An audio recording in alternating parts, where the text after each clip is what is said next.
Di jantung Pulau Jawa yang subur, berdiri megah sebuah keajaiban dunia yang tak hanya memukau mata, tapi juga menantang logika modern. Ini adalah Candi Borobudur, monumen Buddha terbesar di planet ini, sebuah mahakarya yang telah menyaksikan pasang surut peradaban selama lebih dari 1.200 tahun. Kita mungkin sudah sering melihat foto-foto stupanya yang ikonik atau reliefnya yang begitu detail. Tapi, pernahkah kita berhenti sejenak untuk bertanya, bagaimana mungkin sebuah bangunan seberat ratusan ribu ton bisa berdiri kokoh melewati berbagai zaman, gempa bumi, dan letusan gunung berapi? Jawabannya, yang mungkin akan membuat kalian terkejut, adalah Borobudur dibangun tanpa menggunakan satu tetes pun semen atau perekat modern. Benar sekali, tanpa semen. Lantas, bagaimana caranya? Hari ini, kita akan membongkar rahasia teknik sipil kuno yang membuat Borobudur menjadi salah satu struktur paling tahan gempa di dunia. Mari kita mulai dengan skala proyeknya yang luar biasa.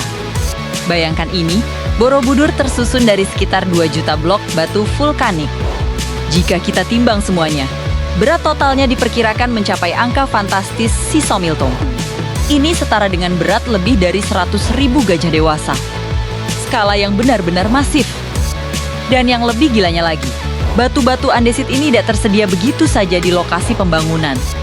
Para pekerja harus mengambilnya dari dasar sungai-sungai di sekitar Magelang, seperti Sungai Progo dan Elo. Sekarang, coba kita bayangkan logistiknya. Bagaimana mereka mengangkut jutaan balok batu seberat itu, melintasi medan yang tidak rata, tanpa bantuan truk atau mesin modern. Proses ini pasti melibatkan sebuah organisasi tenaga kerja yang sangat terstruktur, mungkin menggunakan kekuatan ribuan manusia, gajah-gajah yang kuat, serta sistem katrol dan gelondongan kayu yang cerdas untuk menyeret material raksasa ini. Ini bukan sekadar membangun candi. Ini adalah proyek infrastruktur kolosal yang levelnya bisa menyaingi proyek-proyek konstruksi modern yang kita kenal sekarang. Sebuah bukti nyata kemampuan manajerial dan logistik peradaban Mataram kuno yang luar biasa. Nah, setelah batu-batu itu sampai di lokasi, disinilah kejeniusan sesungguhnya dari para arsitek Borobudur mulai terlihat. Tanpa semen, bagaimana mereka menyatukan 2 juta balok batu menjadi struktur yang stabil? Jawabannya terletak pada sebuah teknik yang sangat elegan sekaligus sangat kuat, sistem kunci atau interlock. Setiap balok batu tidak hanya diletakkan begitu saja, melainkan dipahat dengan presisi luar biasa untuk saling mengunci satu sama lain. Bayangkan ini seperti bermain bongkar pasang atau Lego raksasa. Mereka menggunakan berbagai jenis sambungan, seperti sambungan ekor, burung, atau dovetail, di mana ujung satu batu berbentuk seperti ekor burung yang masuk pas ke dalam lubang di batu lainnya. Ada juga takikan dan lubang tanam yang memastikan setiap blok terpasang erat tanpa bisa bergeser. Sistem sambungan ini menciptakan ikatan yang sangat kuat, namun tidak kaku. Dan kata kuncinya di sini adalah fleksibilitas. Ketika gempa bumi mengguncang, bangunan modern yang terbuat dari beton yang kaku seringkali tidak mampu menahan getaran dan akhirnya retak atau bahkan runtuh. Sebaliknya, Borobudur dengan sistem interlocknya bisa menari mengikuti getaran bumi. Sambungan antar batunya memungkinkan adanya sedikit pergerakan atau gesekan, yang berfungsi untuk meredam dan menyalurkan energi seismik secara efektif ke seluruh struktur. Akibatnya, energi gempa tidak terakumulasi di satu titik, melainkan terdistribusi, mencegah terjadinya kerusakan fatal. Ini adalah konsep desain anti gempa yang sangat revolusioner, jauh mendahului zamannya. Dengan kata lain, para arsitek kuno sudah memahami bahwa untuk melawan kekuatan alam, kadang kita tidak perlu melawannya dengan kekakuan, melainkan dengan fleksibilitas. Ironisnya, ketiadaan perekat justru membuat Borobudur menjadi lebih kuat dan lebih abadi. Sebuah pelajaran berharga dari masa lalu untuk para insinyur masa kini. Kejeniusan tidak berhenti pada strukturnya. Mari kita lihat relief-reliefnya yang menakjubkan. Ada lebih 2.600 panel relief yang terpahat di dinding candi, menceritakan kisah-kisah luhur seperti Lalita Vistara dan Gandavyuha. Fakta yang menarik adalah, pemahatan relief ini tidak dilakukan di lokasi penambangan batu.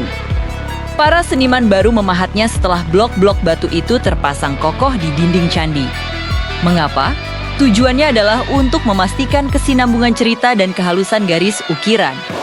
Bayangkan betapa sulitnya menyambungkan detail ukiran dari satu blok batu ke blok batu berikutnya dengan sempurna. Ini membutuhkan koordinasi dan presisi tim yang luar biasa. Setiap seniman harus tahu persis di mana harus melanjutkan ukiran dari rekan di sebelahnya. Menciptakan sebuah narasi visual yang mengalir tanpa putus di sepanjang koridor candi. Ini bukan sekadar seni, ini adalah orkestrasi artistik dalam skala monumental. Terakhir, tapi mungkin yang paling krusial bagi kelangsungan hidup Borobudur adalah sistem drainasenya. Borobudur dibangun di atas sebuah bukit tanah. Ancaman terbesar bagi fondasinya bukanlah gempa, melainkan air. Jika air hujan meresap dan menjenuhi tanah di bawahnya, fondasi bisa menjadi tidak stabil, amblas, atau bahkan longsor, yang akan meruntuhkan seluruh struktur di atasnya. Para pembangun kuno sangat sadar akan risiko ini. Untuk mengatasinya, mereka menciptakan sistem drainase internal yang sangat canggih. Air hujan yang jatuh ke lantai candi tidak dibiarkan merembes ke dalam, melainkan dialirkan secara efisien melalui saluran-saluran tersembunyi, menuju lebih dari 100 pancuran air yang disebut gargol atau makara. Pancuran-pancuran ini tidak hanya fungsional, tapi juga diukir dengan sangat indah berbentuk kepala monster atau makhluk mitologis, menambah nilai estetika candi.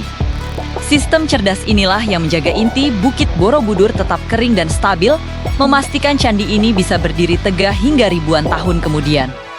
Jadi, ketika kita memandang Candi Borobudur, kita seharusnya tidak hanya melihat tumpukan batu yang indah. Kita sedang menyaksikan sebuah museum terbuka dari kecerdasan luar biasa. Sebuah monumen yang membuktikan pencapaian puncak peradaban Mataram kuno dalam bidang organisasi, logistik, geometri, seni, dan tentu saja teknik sipil. Borobudur adalah warisan abadi yang mengingatkan kita bahwa inovasi terbesar seringkali lahir dari pemikiran yang sederhana namun jenius. Dan bahwa nenek moyang kita telah meninggalkan jejak kehebatan yang akan terus menginspirasi kita selamanya. Terima kasih sudah menonton.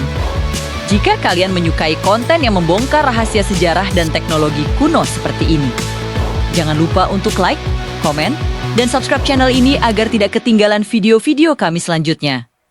Sampai jumpa!